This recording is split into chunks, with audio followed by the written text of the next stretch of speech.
27 이건희처럼 미래를 준비하는 사람들의 진짜 공부 이지성 지음. 20대에 평범했고 30대엔 실패자였고 40대엔 세계 최고의 경영자가 된 사람. 개인 이건희의 자기개발 전략을 세계 최초로 파헤치다. 이지성 작가. 실패한 CEO와 구제불능 기업. 1979년 2월 이건희는 삼성그룹 부회장이 된다. 의욕적으로 벌인 모든 사업에 실패한 이건희는 약 5년 동안 암울한 세월을 보냈다. 한국을 떠나 미국을 떠돌아야 했을 정도로 사업 실패가 남긴 후유증은 심각했다. 1987년 12월 1일 이건희는 삼성그룹 회장에 취임한다. 선대 회장 아버지 이병철이 세상을 떠났기 때문이다. 이듬해 2월 이건희는 제2의 창업을 선언한다. 변화와 개혁. 이건희가 제2의 창업을 선언하면서 외친 말이다. 그러나 변화와 개혁은 이루어지지 않았다. 그것도 무려 5년간이나. 삼성은 이건희로 하여금 불면증에 걸리게 하고 몸무게를 10kg 이상 빠지게 할 정도로 5년째 제자리 걸음만 하고 있었다. 게다가 삼성전자에게는 삼성병이 있다. 소비적이며 비계획적이고 철저하지도 구체적이지도 못하다. 마이크로와 매크로를 구분하지 못한다. 삼성병을 고치지 못하면 삼성은 망한다. 패션 시대임에도 공업 디자인과 상품 디자인을 이해하지 못했다. 신상품을 생산할 때 아직도 상품 기획서가 없는 회사가 삼성이었다. 등의 내용이 담긴 일본인 고문들의 보고서가 날아들었다. 삼성그룹의 회장에 취임해서 변화와 개혁을 부르짖으며 뛰어다닌 이건희의 지난 5년 세월이 실패로 돌아간 것이다.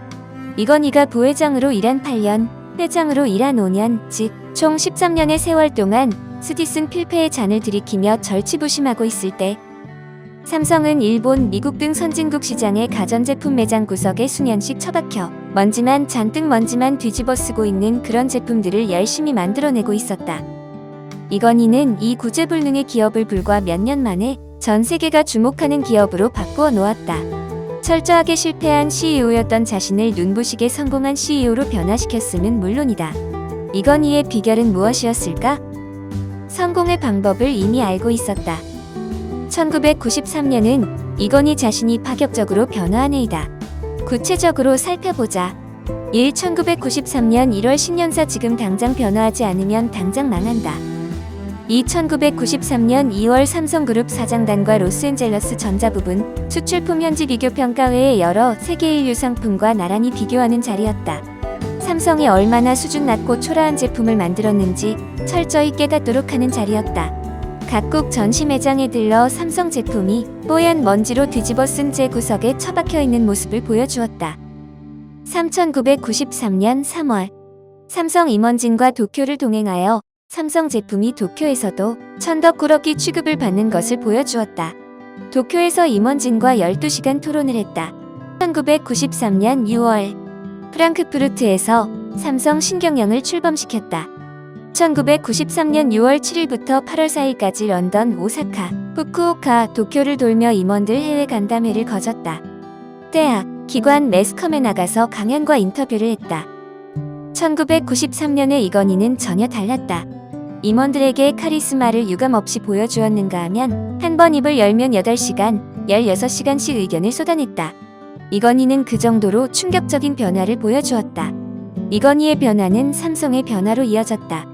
1993년에 이건희의 외침이 지난 5년간과 달리 모두를 불태우는 강력한 계기는 1992년에 있다. 이건희는 1993년의 간담회와 1997년에 출간한 에세이에서 1992년을 이렇게 회고하고 있다. 작년 1992년 1월부터 내가 심각하게 고민했다. 작년 8월부터 잠이 오지 않더라. 매일 책 보고 물어보고 조사시키고 했다. 10월부터 뭔가 해야겠다고 생각했다. 특히 1992년 여름부터 겨울까지 나는 불면증에 시달렸다. 이러다가는 사업 한두 개를 잃는 것이 아니라 삼성 전체가 사라질 것 같은 심정이었다. 그때는 하루 4시간 넘게 자본 적이 없다. 하루 한 끼를 간신히 먹을 정도여서 체중이 10kg 이상 줄었다. 여기서 강력한 자기 변화의 3가지가 첫째 미래를 놓고 몸이 마를 정도로 고민했다. 둘째 변화를 위해 책을 읽고 묻고 조사했다. 셋째 변화를 기다리는 것이 아니라 직접 변화를 시키기로 결심했다. 이건희는 1992년 10월의 생각을 1993년 1월부터 연결시켰다. 처절할 정도로 자신을 채찍질해가면서 자기 변화를 이룩한 이건희는 구제불능 기업 삼성을 변화시키기 위한 노력에 착수했다. 이건희의 일갈이다. 전자는 암에 걸렸다. 중공업은 영양실조다. 건설은 영양실조 해당료까지 겹쳤다. 종합화학은 선천성 기형이요. 물산은 전자와 종합화학을 나눈 정도의 병이다. 삼성을 변화시키기 위해 그는 여러 가지 시도를 했다. 그중 가장 강력하게 시도했던 것은 강의를 통한 의식의 변화였다. 이건희는 지독한 강연가로 변신했다. 1993년 2월 그는 사장단에게 공식적인 첫 강연을 했는데 무려 9시간이 걸렸다. 도쿄에서는 12시간이었다. 1993년 6월 7일 프랑크푸르트에서 역사적인 신경영 선언을 한 뒤에는 강의에 더욱 박차를 가했다.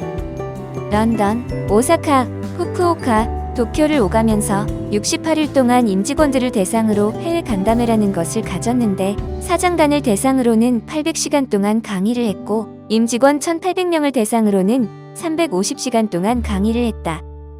이건희는 강의에 광적으로 몰입한 이유를 이렇게 설명했다. 내가 신경영을 선언하고 신경영 대장정이라고까지 불렸던 간담회를 가진 것은 구조적인 문제는 그 근본부터 해결해야 하고 그 근본은 사람의 마음속에 있다고 생각했기 때문이다.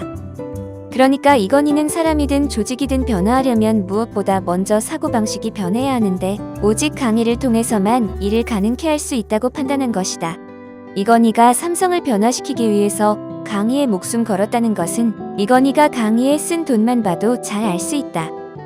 당시 이건희는 프랑크푸르트 선언 이후 8월 4일까지 68일 동안 일본에서만 약 1억 달러, 그러니까 당시 환율로 보면 대략 1천억 원 가까이 썼다. 단지 교육과 강의를 위해서 그렇게 쓴 것이다. 전년도 삼성그룹 총 매출이 38조 2100억 원이었고 이익이 2935억 원이었다. 즉 이건희는 삼성그룹 전체 수입의 3분의 1을 회사 자기개발에 쓴 것이다. 이건희의 행위는 많은 사람들에게 이해할 수 없는 것으로 비춰졌다. 언론에서도 비아냥거렸다. 이건희 자신이 한탄할 정도로 삼성은 변화해야 하는 메시지에 시큰둥하게 반응했다. 언론이 비웃어도 비서실이 반발해도 삼성 사람들이 자신을 미친 사람으로 보면 볼수록 강희는 열정을 불살랐다. 8시간, 12시간, 18시간씩 강의를 했다. 그러자 놀랍게도 삼성이 바뀌기 시작했다. 그리고 삼성이 자기 개발을 위해 쓴 1억 달러는 삼성그룹 시가총액이 1997년 1조 원에서 2007년 140조 원으로 무려 140배 상승하는 결정적인 역할을 했다. 이건희는 삼성 임직원을 대상으로 1200여 시간에 이르는 강의를 했다. 200페이지짜리 책으로 따지면 45권 분량이다.